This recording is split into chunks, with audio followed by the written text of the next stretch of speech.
Welcome to the Content Podcast, conversations with Silicon Valley's creatives. I'm Daniel Garcia, your host and the cultivator of Content Magazine, published by SV Creates. Hello, this is Dana. And this is Yori. Today we talk with Dana Harris Seeger and also Yori Seeger, who are the co-creators of the School of Visual Philosophy. Hey, you guys, how you doing? It's so good to hear your voice. It seems like a long time since I've seen you, other than on a screen. Yeah. Way too long, yeah. Yeah. How are you guys holding up? This has been a crazy year for you guys with A lot of ups and fires downs. and as well as COVID. Yeah. Yeah, I think we've gone through several events that any one of them could have been a marked year.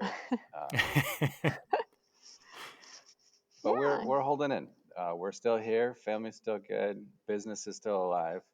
We're Yeah. we're pivoting and shifting and doing what we can. Yeah. Yeah. Well, that's the thing I really want to talk about, because we first met when you after probably, because you opened the original place on Azarace about 2014-ish. Is that right? Yeah, May, I think 2014.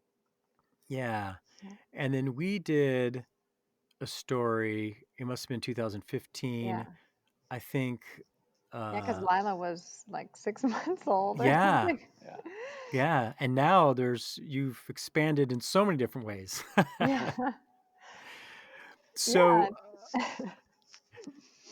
I wanted to see, so what is, let's kind of take that. Let's go from when you first opened it in 2014. Just kind of do kind of like an overview of some of the Highlights. highlights, memorials that you have to put up along the way. Yeah. Well, Yeah. we started with this crazy dream, and every step along the way was like learning to walk again for a while. And in some ways, it kind of still is. But as artists, we are used to bootstrapping it, and Yeah. we just kind of keep putting one foot in front of the other and moving forward. Yeah, we started with the idea of having a community and a school around fine art. And I had just graduated. No, I guess it was a couple years after I'd graduated from San Jose State.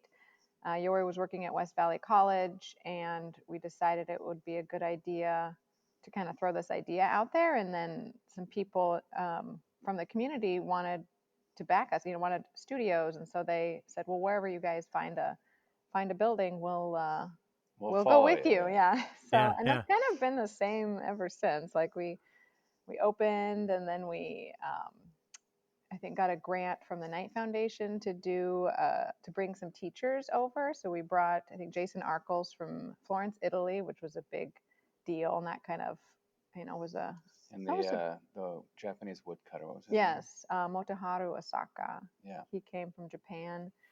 Wow. So we've had some cool visiting artists, and then of course Yori and I teach the bulk of the classes. But then I guess in 2018 it was 2016, we learned that we were having twins. Right.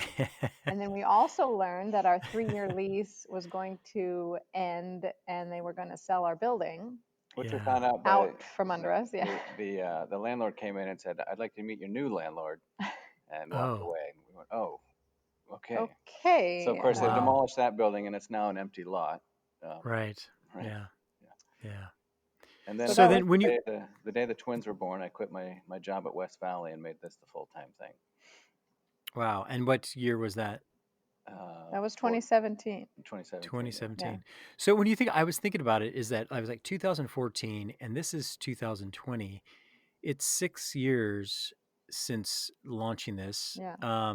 In many ways, you guys, I think it's established, right? I mean, like, I know there's you know what I mean? I really feel like, wow, the School of Visual Philosophy is now part of the landscape and the creative culture.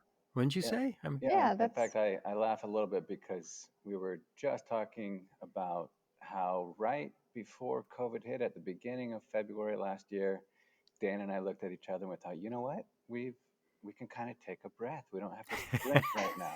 We've kind of made it in some ways, you know. It's happening. It's good. We've reached a. And then I know I should have just kept my mouth shut, I guess.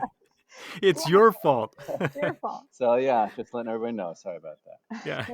So yeah. So then when you opened this spot, the School of Visual Philosophy on Azareas, how many different artist studios did you have available for rent, and then what do you have now on the place on the Alameda? I think we had 20 to begin with, and we have 32 now. We probably have, on any given time, Actually, especially I think when we started, we only had like 14. 14. And then we had the Yeah. Oh, no, we containers in the expanded, back. right. Yeah, so the very beginning it was like Yeah.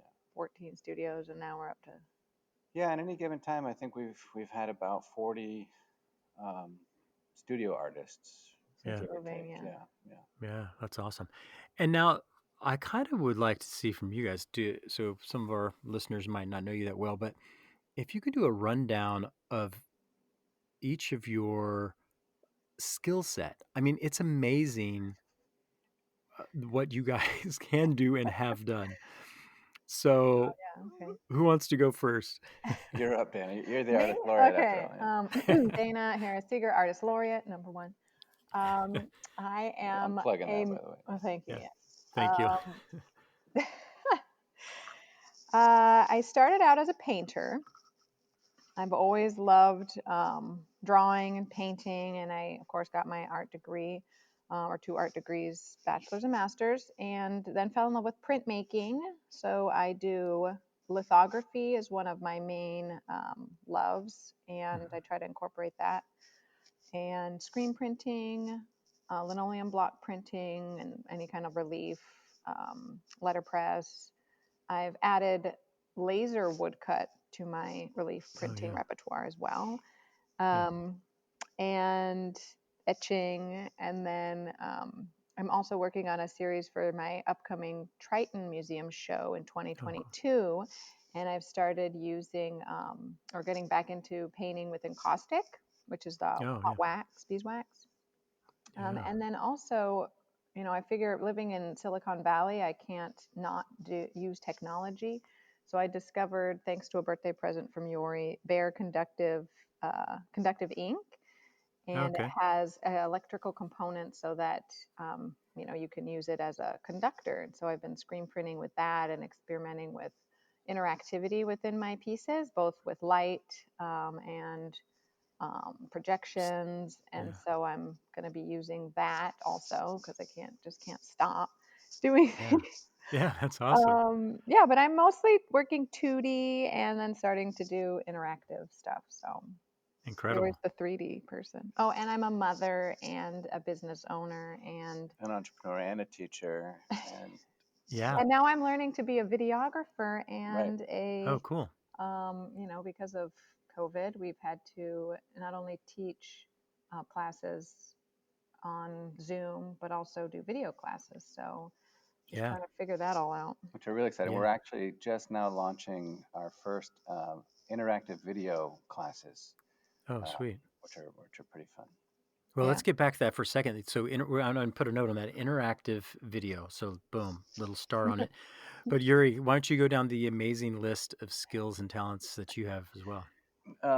Yeah. So age has finally caught up with me. I'm in my 40s now, but for a long time, people thought that I was either older than I was, or that I lied about the things I did. For a long time, I was a professional dropout and would find a program, utilize what I could out of it, and move to another. And that sort of eventually led me to, I think, 7 or 8 schools and/or apprenticeships in different countries, and finally got a degree from the San Francisco Art Institute in sculpture. But I would And ceramic sculpture. in ceramic sculpture, I would say that at heart, I am without doubt a craftsman, and I view craftsmanship as a skill set and challenge to constantly improve one's ability to make something. Mm-hmm. And Mm-hmm. by training, I'm a sculptor, and I view art as a language, and so I use the language of sculpture to challenge my craftsmanship, and then vice versa, to use craftsmanship to enhance my ability to speak the language of sculpture. But I think my biggest asset is I truly love knowledge and learning, whether that be Hmm. gaining it myself or giving it to somebody else. Yeah. And so our school is sort of like a field of dreams. If you build it, they will come. Our concept was to make something that I would have wanted to have found when I was younger, Yeah. Yeah. and hopefully people looking for that type of thing um, Yeah. find It art. is. Yeah. It is such an adult art uh, craftsman, craftsperson, Disneyland. Do you know what I mean? Yeah. And the new space is incredible in that back area, just with the machinery, and then you have the studio. I mean, it's like, Really oh, milling. I Yeah. love it. Yeah. So yeah, so let's before we get to the interactive video, um, so the School of Visual Philosophy, and so I know that you've talked about it even here, and you touched on it, Yuri, is that you see art as a language.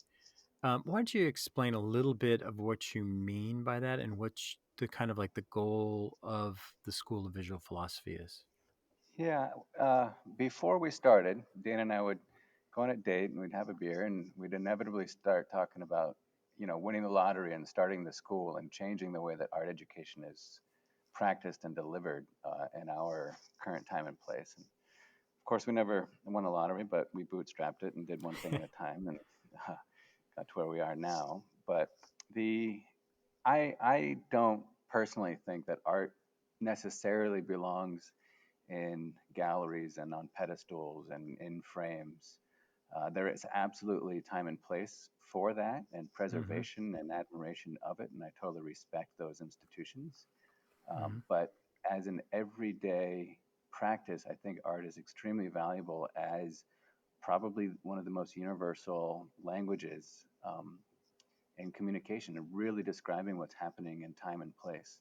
Mm-hmm. Yeah. And I think that the system of art has shifted away from a lot of great value and not treating it as something that belongs on a pedestal, but trying to treat it as something that belongs in everyday life.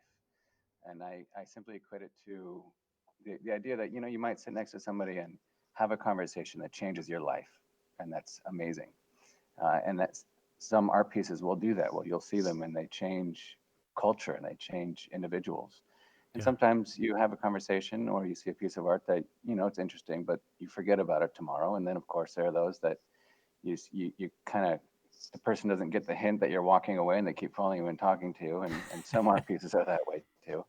Um, and it's the everyday constant practice which is really important. And the school is based on the idea that we're fighting against the systems that instituted concepts such as unschooling or descaling and unschooling.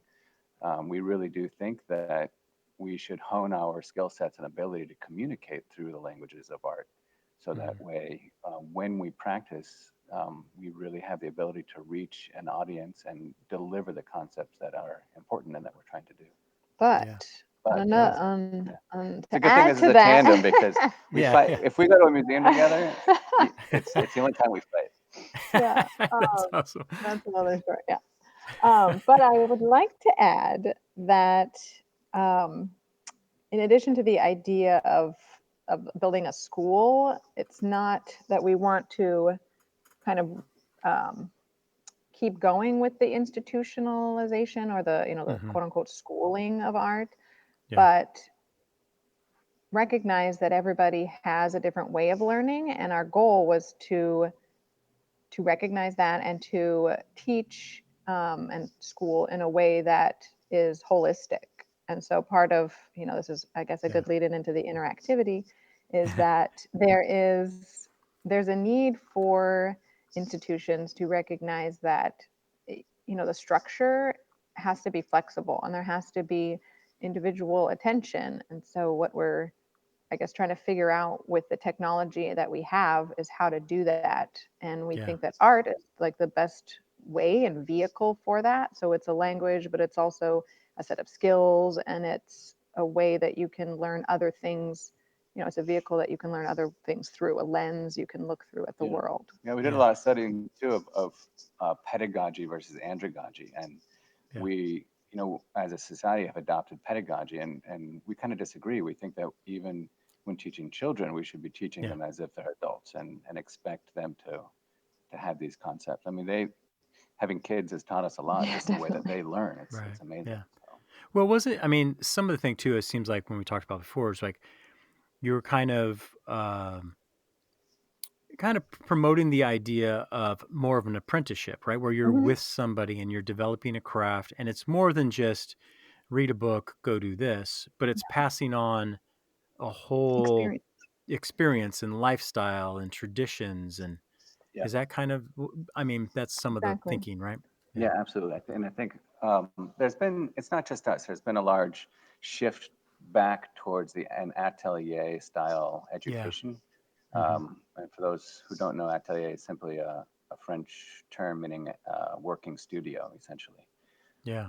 Yeah. And that's really one of the best ways to um, learn these skill sets. Is I just don't think that the larger institutions are delivering the qualities of education that people need. One of the Yeah. big things we're working on now, especially, is the entrepreneurship in art, Oh, yeah. because when people graduate now, they have no concept whatsoever of how to make a living, um, Yeah. making using their skill sets. Yeah. Yeah. Um, yeah. Another thing that you're saying here that I think is really kind of fascinating, and this is, especially working, with SV Creates and, promoting the arts and funding for the arts and those kind of things.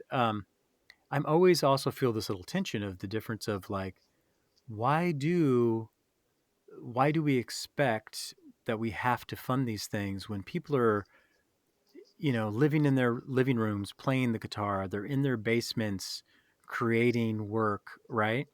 Yeah, That it doesn't have to be something that's going to necessarily go into a gallery, or it's going to have to be Mhm. done at some kind of financial level. So I'm personally always in this little tension of like, people will always create and we need to nurture that and let them free to do it. But how much are we actually stifling that by putting things in galleries on pedestals, and people think, well, I can never do that, so I'm not going to do it, you know?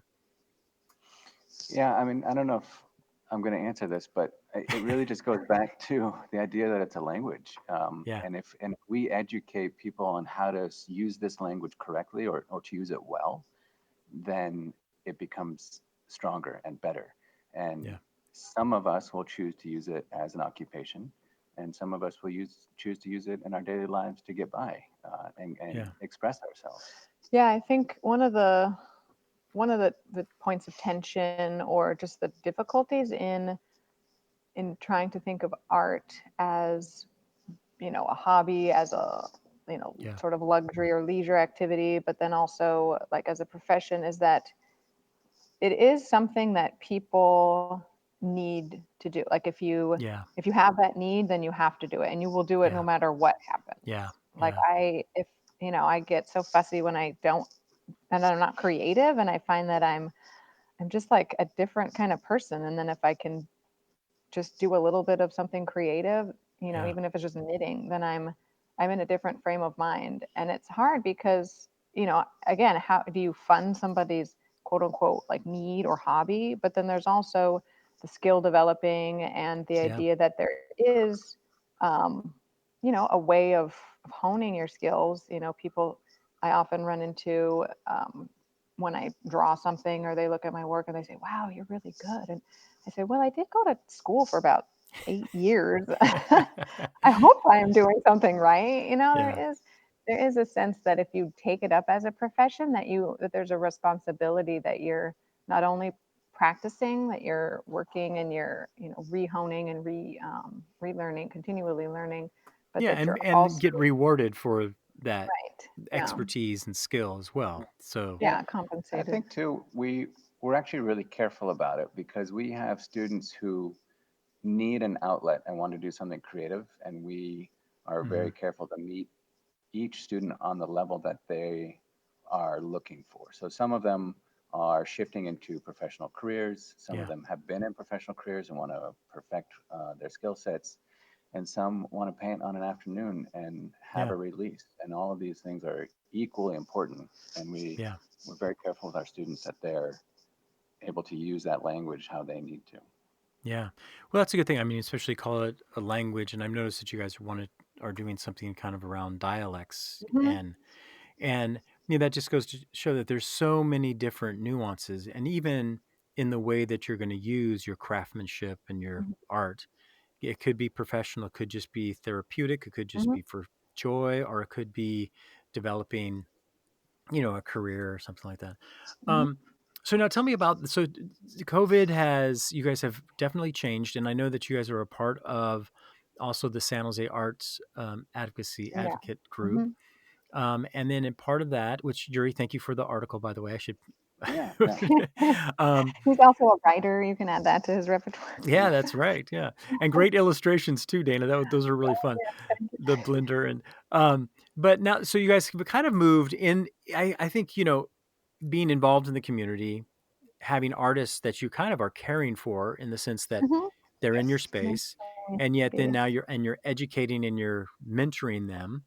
It's kind of put you in this kind of almost, I don't want to use, I don't know, activist, maybe advocate. It's Mhm. put you in an Advocate, advocate yeah. role. Yeah. And Mhm. so COVID, you guys have been involved in some of the discussions of what to do and how to do it. And so why don't you Mhm. tell me a little bit about what's been going on with that? Yeah, I mean, particularly because we feel like art is a great connector and communicator. We have started a initiative, if you will, called Safely Social San Jose, Hmm. and basically because nobody else is stepping up to do it, but as part of the advocates and part of the Downtown Economic Recovery Task Force of San Jose, we came up with this idea that we can use art to bring people together and show, talk about whatever we need to talk about through these times, and Yeah. how there can be a safe place to discuss and a safe way to interact, because times are changing. It's not the same old dance, it's a new social Yeah. dance. And Yeah. there needs to be a way that we can, kind of collaboratively talk about these things. So, Yeah, I think the idea of safely social is bigger even than just now, but it came about due to us being on the task force for District 3, but specifically for the creative businesses and how we can use our skill sets in this different time. Um, Yeah. and in fact, we have a website up for those interested. It's called safelysocialsj.com, and we've worked with local artists to get branding and things like that for us. So we have floor stickers and that type of thing. But it's really and we're working with other arts organizations, so it's not just us by any means. Yeah. And so our portion of it, for example, is we are doing team building events for businesses to give them a safe place to talk about the issues that they're facing, Hmm. and combine that with a language of art and some type of activity so that we can really get them left brain, right brain, and get them to actually start talking about things that they might not normally. Yeah. yeah, it's Yeah. just, it's changing the course, it's Yeah. disrupting, it's, And then Yeah. just shifting the norms. and then really talking about this new social dance. And I equate it to smoking a lot when I talk to people, where it used to be okay to smoke in front of your friends, and Yeah. now it's not so much. And Yeah. now you really shouldn't take your mask off in front of your friends. Right. Or 20 feet in front of a door. Right. Yeah. Yeah. Uh, Yeah.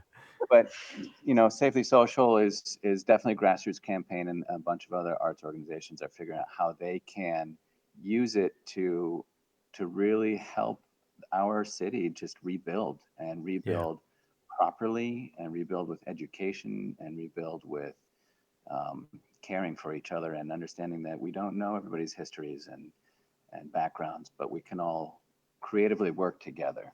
Yeah. Right. Yeah. Yeah. I mean, San Jose is such a creative place. We've got, so many diverse populations. And I mean, even in tech alone, we can talk about the creative problem solving. But I feel like Yeah. there's definitely, and obviously you guys at Content have had lots of opportunities to showcase the creative culture of San Jose. And Yori and I just feel like this is the perfect time and place. We've always felt like that, but it seems like every year we keep saying that there's Yeah. opportunities and well, it's the perfect time We just and can't to help launch these ourselves. things. We're serial Yeah, yeah. entrepreneurs. Well, yeah, you guys see the opportunity, right? I mean, that's the thing is like either you see it as a roadblock or Right. you see it as like, oh, hey, well, we could do this. Yeah. Yeah, and to give credit, nothing is really established yet, but we are in good conversations with Knight Foundation, and hopefully we'll be launching things through the Safely Social campaign or initiative pretty soon. Yeah, cool. To put Awesome. the cart before the horse, but Yeah. I think it's people better see, it's better just to start moving and then figure it all out as you go, right? Yeah. exactly right. That's how we operate on a daily basis. Yeah, that's good. Well, you've learned a lot of lessons along the way, though, right? I mean, oh my goodness. what's some We of the learn how things? to be business people. Yeah. We're You learn- artists. We're not business people. Yeah. But I guess So we yeah, are now. learned a bit. What would you say though if you guys were to go back in time and talk to yourselves, in 2014? What bit of advice would you give them as you were launching out? That's tough because I feel like we've. You wouldn't listen to your older self, right? No. We'll never come back. No. What was that? I'm sorry, I missed it. It's never come back. No. That's actually a really interesting question because this is what we're trying to use our experiences to teach other people. But then if you step back and try to teach yourself, are you really starting a business and running it in a huge city? I mean, San Jose is the 10th largest city in the country and one of the most expensive. Yeah. And trying to operate an arts business in a place like this is extremely difficult. And the hurdles that we were given were one after the other, and sometimes we would stop and look like, well, we already came this far. We can't do the next hurdle, and then in the next one.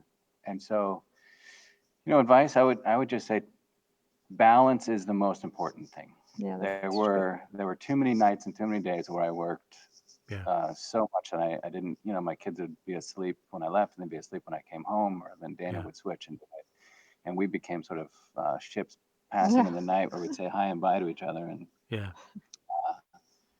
being able to achieve the things that you want to professionally and making sure that family life and personal life and creative life are all of equal value would be the advice I would give myself. Yeah, that's cool. What about you, Dana? What would you would give that advice to Yuri, but what advice would you give to yourself?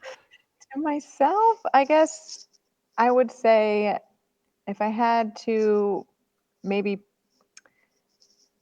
I feel like right now, especially since becoming the laureate, I feel like I've given myself permission to put myself, ahead and put my work as a priority. And I think I would also, again, kind of with the balance situation, but I would tell my younger self, don't forget about you and your artwork and making sure that you're not just, the person behind visual philosophy, but that you're also, somebody of note and of recognition, and that all the work that you're doing is worth noting. So. Yeah. Well, it really is a difficult balance act because when you're starting something and when you're creating something and building something, it does take more effort than you would expect. Yeah. And yet the most important things are definitely like family and relationships, right? It is crazy. I mean, you guys have done a great job, and I'm, you somehow the two ships that passed tonight, I think even created twins at one point, right? We were looking at pictures of when, probably the time when we did the first article, and Yori was holding Lila at the studio, and he was just like talking about the sculpture he was working on or something, and he's just like holding her like a little, like he would hold a tool in his hand or something. Like she was just there. And I kind of wish that the twins had been more of a part of this place, but it was just sort of a crazy time. And twins are not twice as hard. They're like quadruple. Yeah. They're what? I'm sorry? They're like quadruple as hard. You can exponentially say twins are. It's not like just having another kid. It's Yeah. It's adding multiple layers of stuff. Yeah. So how old is Lila now? She is 6. Yeah. 6. Okay. Yeah. And the twins, is it Twins are Hay? three. Hayden and Espen. Hmm. Yep. Twin boys Yeah. are 3.5. That's right. Well, We three had, and three we quarters. had 3 under 3 for a while. Oh, ouch. While and that was during the transition, probably, right, Yeah. from Yeah. Azarias to. Yeah. Yes. We were Wow, you looking for guys buildings. are We were superheroes. building out this Yeah. place. Yeah. Yeah. And, since we're on a public forum, we should also give a shout out to our landlord. They're very art centric people, and Yeah. we couldn't have been luckier. Yeah. Yeah. That's great. So then tell me about this new interactive video. What's the interactive part of it? Are you gonna? It's like smell a sound or something like that, or? Yes, we will lock Scratch you in and a sniff dark your room. cookies. So like many other businesses, as soon as COVID hit, for us, it was like a shot pistol, and we just started sprinting.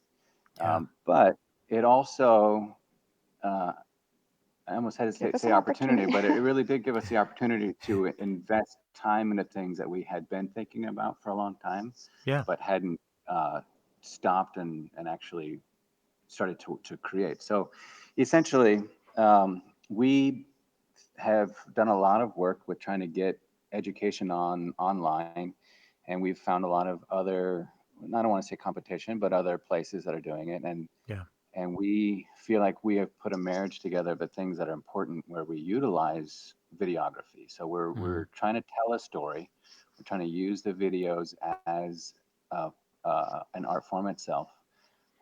So, for example, one of them is you'll watch Dana create a painting, Mhm. and you watch the entire concept with music and her thoughts behind it, and then you go and we dissect it. So that way, Wow. the second time you watch the video, it now has interactive animations, and you click on them. For example, if there was an animation around a brush, she then gives either a lecture on brushes, or it's a downloadable Incredible.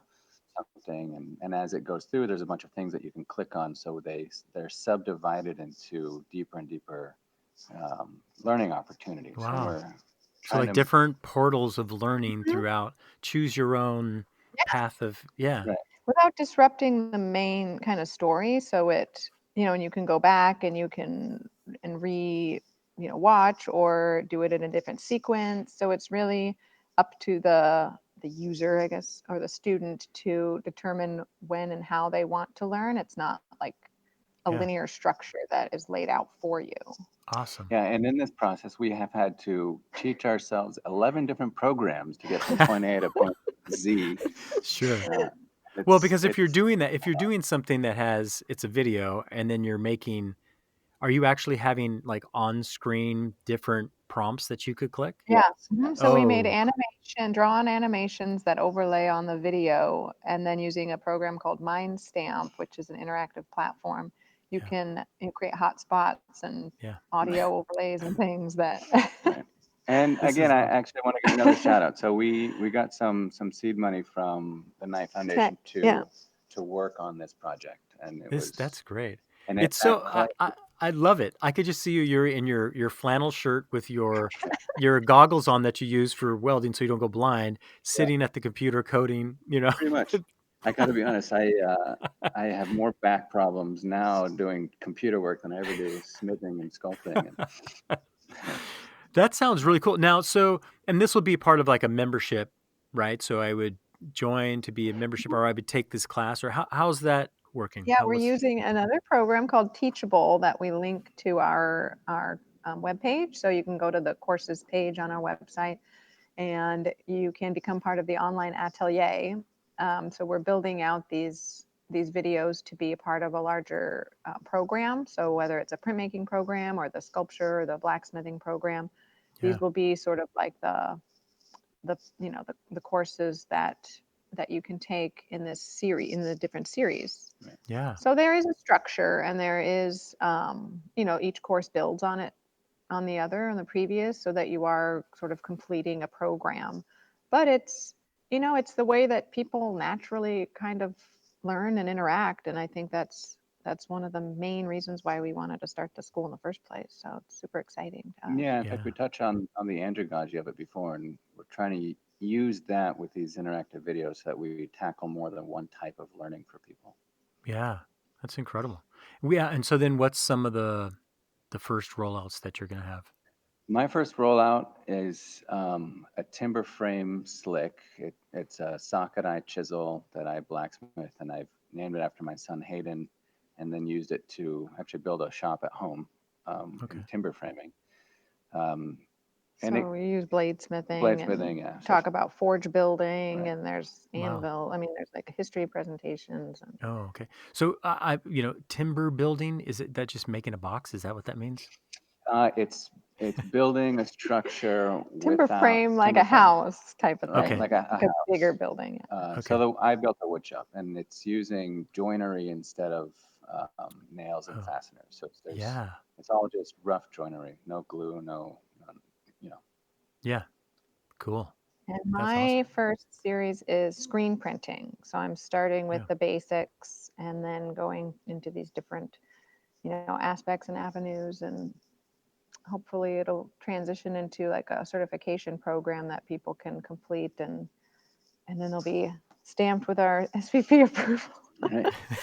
Yeah. And That's really hopefully cool. our goal next year Yeah. is to roll out, a dozen from Dana and myself, so that we have a good catalog to choose from over the Yeah. next year.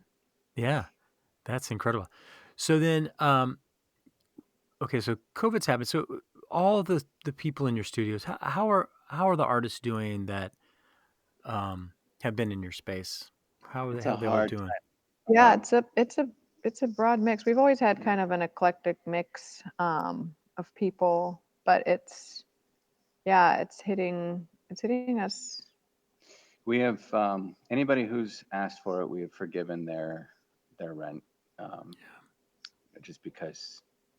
We'd rather keep them for, through Yeah, this time, and then, you know, nurture that, and then keep this community, rather than trying to just say out with the old, in with the new. And if Yeah. people, especially, if, and if we all tighten down, yeah, we all do it together. But on the other side, there's also some renters have done very well and have actually contributed more than their that's right. portion, Yeah. which we Oh, share to awesome. others who are I'm having issue. I'm continually amazed ever since we started and suggested this idea, and the outreach of our community, the people who we've sort of accumulated. I don't know if that's the right word to say, but Yeah. Yeah, acquired, we who we've collect gathered, people. collect people. Is that okay? Yeah. I feel like we've always had this really great Yeah, group, and yeah. we've never had any problems with our community. It's just always been amazing. We never really ask for anything from them, but they're always willing to give.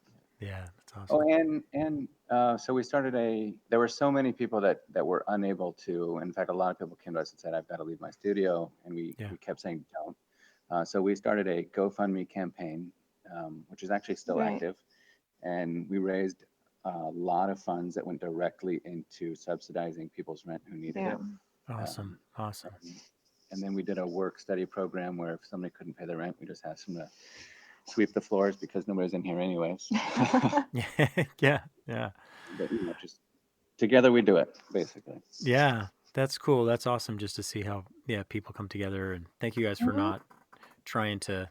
I mean, I know you guys would Well, we've always, never really made money on this place anyway. We just right? keep going. Yeah. Yeah. That's cool. Good. So then, okay, so definitely the interactive video program is incredible coming to the future. What's some other stuff? I mean, I know we're still um, looking out to spring, right? Before things are probably going to loosen up. I don't even know what but what's some of the things that you're kind of looking forward to and coming up in 2021? Well, for me personally, I will be doing probably my first actual public commission. So a funny Awesome. side Great. story about me in this space is every year I've gone through competitions and been awarded public sculpture, and every year, for one reason or another, it has fallen through, either permits Oh, or funding fell through or something. okay. And so this year looked like it was no different, where I was awarded the opportunity to do a public sculpture, and then it looked like it wasn't going to happen, but then it I think it will. But Cool. Now that actually, you say that. now that I say that, right? Yeah, right. Exactly. Just like you caused the virus.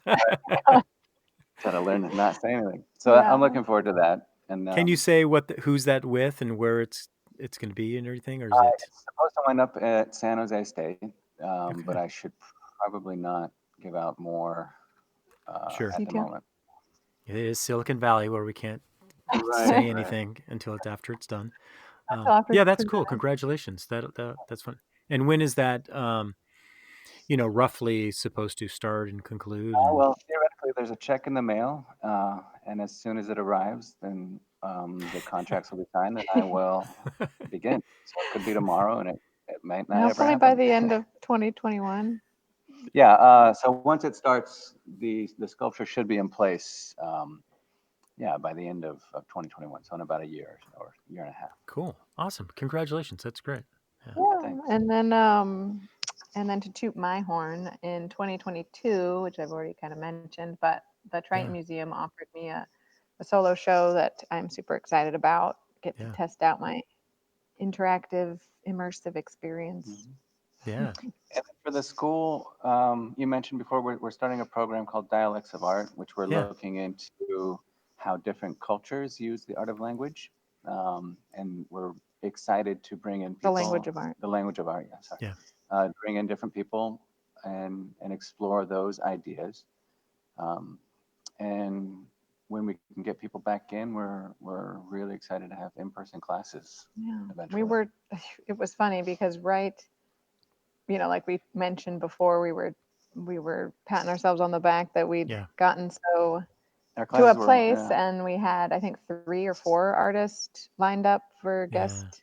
We had Philippe Perot, a sculptor, was coming, and Jason Arcoles, and another Wow. glass artist from New York.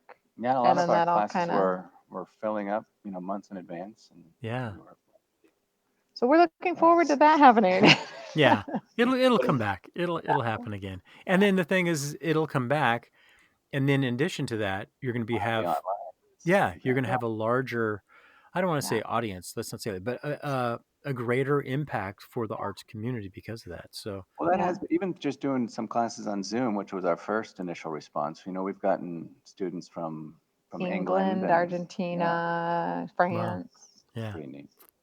It's crazy. Well, that's the thing is like when this first started, you think, oh my gosh, I got to watch a video thing. Yeah. But, Yori, I've always been talking about how I wanted to weld. So I had the opportunity to do it. And I just went on YouTube, watched all these videos, and was like, oh, that's how you do it.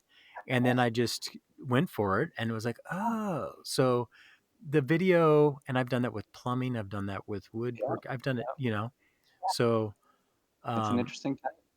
yeah, it's a good vehicle to get education. So Yeah, I think, thinking about that and all the access that people do have, we wondered if this was I wondered if this was just going to be a redundant thing that Hmm. was just one more video. But I think what we're doing, number one, with the interactivity, but yeah, also, like you said, we've become a name, and people trust us, yeah, trust our expertise, and I think that's what we're trying to make sure that we continue and yeah, live up to, that people can trust the quality, and you don't have to go searching through millions of YouTube videos, that you know that when you right. take a class from us, that it's been going to filtered. be right. Well, and I Yeah, think it's been too is that it is part of a community too. So like I'll just, like if for instance, I'm looking to make a darkroom sink and I'm going to use plywood, right. but what's the right type of coating I should use? So you go on these forums, everybody's got an idea, right? And then you find one, okay, this makes sense, but then now I have to access that person. And then this post was from 2013, their Right. email doesn't work, right? But you guys are a community. So if you're doing the painting class or you do blacksmithing, you can send you an email or pick up a phone Right. and you guys are accessible. So that's a great benefit. Yeah. Yeah. Cool. Awesome. Well, thank you guys for what you're Thanks, doing. Dan. And yeah, I'm amazed on how much time has gone by and the fun things, when we did that Iron Chef Yeah. thing, that was so awesome. Thank you for that. That was yeah, it's been a crazy ride. And I don't think I have ever seen your boys. Oh, Maybe not. Daniel. I It's know. a lot of we tried to take them to the studio, and they would. Well, when they They're started to walk, boys, they so went in different they're directions, and climbers, they're yeah, runners. We just yeah. Lila, you could kind of just set her down and she'd be happy. Or you could tell her, Yeah. "Don't touch that." She'd be like, "Okay." Right. We tell the Oh, boys you that, mean and they pick I it up can and hit climb each on other with this? it. Right. Yeah, right. Exactly. So then what Okay. do you, let's just say COVID is gone. Mhm. Um, how is your, how has your role changed in the world of School of Visual Philosophy? How is your guys? It sounds like you have a little bit more time to do your own work, but what Yeah, was kind of change? I think taking Dana's advice earlier, where she said to make sure that we make our own work while we foster this place. It's Yeah, the place is now old enough where it doesn't need 24-hour Babysitting. babysitting, yeah, and being able to lead more by example and develop our own. yeah, Yeah, take Part of on it too. Yeah, apprentices. take on an apprentice or two each, and really work on that part of the atelier program. Would be yeah. really nice. Yeah. Awesome, awesome. Yeah, I remember when we met that first time, and you're telling me your vision. I was thinking this is incredible, and I was like, oh my goodness. I just felt like this thing in my gut of like, one, oh my gosh, that's so much work. And then two is like, oh my gosh, as much as I love San Jose, the South Bay, oh my gosh, the hurdles that are there. Hasn't So been easy. We're yeah, still alive, still I here. know. And you guys are still alive, but you're still alive and you are still joyous people who look for the opportunities. And I really admire and appreciate that about you guys. And it'll be great just to see like even 15 years down the road Yeah. the impact that you're going to have, and then also to see the impact that being a part of this community, your children, what Yeah. they're going to be like because of it. So thank you guys. Thanks, Thank Daniel. you. Yeah, you're Yeah, welcome, and thank and I hope you can have a little bit of time, to take a little time off for the holiday, shut the doors, and don't Yeah. do any programming. Hard part is to tell, yeah, like lock my computer, you. Yeah. put it in a safe and be like, don't do it. Yeah, yeah.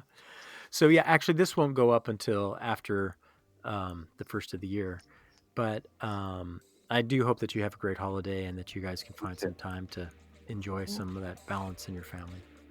Yeah, Thanks, Daniel. Always a Good. pleasure to talk with you. Yeah. Yeah, good talking to you guys. We'll talk to you later.